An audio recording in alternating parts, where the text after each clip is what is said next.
So yesterday we finally got a trailer for Star Wars Jedi Fallen Order. It didn't show us very much at all, however it did give us an insight into the game. Specifically the story that it intended to tell. We play as Cal Kestis, who is played by Cameron Monaghan, who we all know from somewhere. A reliable actor, so I'm quite happy with that casting. And Cal Kestis is a former Jedi Padawan who survived Order 66, who after the fall of the Jedi Order found work with the Scrapper Guild, where at some point it's discovered that he's force sensitive and hunted down by the second sister, who is an Inquisitor. If you haven't watched Rebels, then I recommend it, who is supposedly the game's antagonist. The game is apparently going to be single player only, so no microtransactions or multiplayer anywhere to be seen, which is very un-EA-like, which makes me think that this game could actually be good. Like I said, the trailer does appear to be quite light on details. However, based on the structure of this trailer, I'd say it's about Cal Kestis coming to terms with who he is, essentially rediscovering both his power that he already knew he had, alongside discovering new abilities that he didn't know he had because he wasn't that far along in his training. Which means we won't be playing as an overpowered character,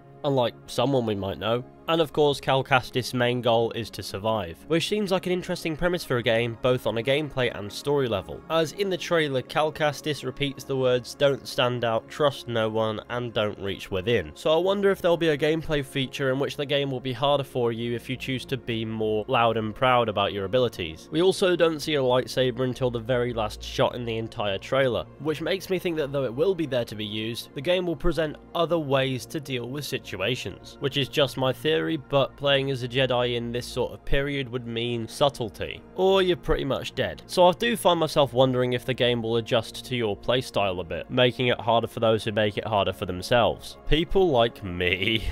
But again, that's unconfirmed, that's just me speculating based on what this trailer is trying to convey. All in all, I think this is a pretty good solid trailer. It only really shows off certain parts of the story, not very much even still. But the main takeaway from this is that there's no microtransactions or multiplayer, which means that it's purely going to be a narrative experience, which means it will need to excel both in single player gameplay and storytelling. And with that as the main focus of the game, I see no reason why it shouldn't excel. Oh, wait, yeah, there's one reason. Based purely on the fact that this is EA we're talking about at the top, and at the same time we haven't actually seen very much, I'm going to keep my expectations low for the time being. However, I want to say that it is quite a solid first impression that this trailer has left on me. I would like to see some gameplay, however I'd imagine we'll see some of that soon, or at least within good time before the game actually launches, which is going to be the 15th of November this year. But yes, I'm quite pleased with what we've gotten at Star Wars Celebration. I think a narrative-focused Star Wars game is well overdue at this point.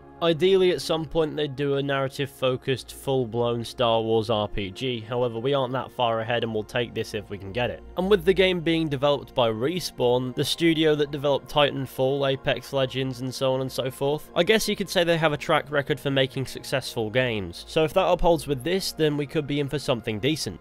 But anyways, please do let me know what you think about this down in the comments section. Thank you all for watching this video, I hope you enjoyed. Be sure to go ahead, leave a like, subscribe, share the channel with your friends and all that wonderful stuff, I would really appreciate it. And I'll see you all very soon with another video at some point.